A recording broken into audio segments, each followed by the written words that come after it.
Dunyoni jiddiy qabul qilish shart emas. Chunki baribir undan tirik chiqib keta olmaymiz.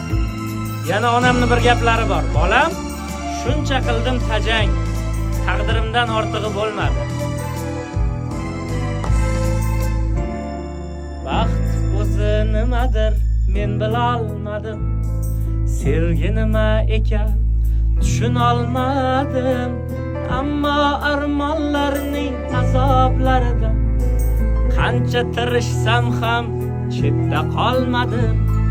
Bu dunyo suvmagan ikki ko'zimga to'lib qoldi ikki tomchi achchiq yosh. Peshona deganga yozilgan ekan, rohat emas faqat chidam va bardosh.